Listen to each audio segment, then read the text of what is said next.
पाणी आले.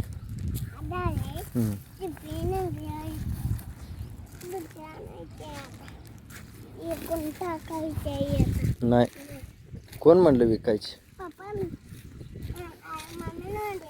नाही आंबा इकायचा नसतो. आंबा इकायचा नसतो बाळा.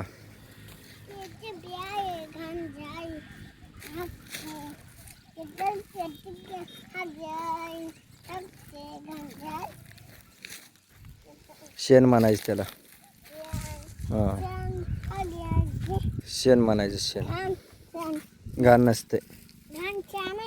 नसते ती खत असते मातीचा, जमिनीचा खत असतो बाळा. हा त्याला काय म्हणायचं?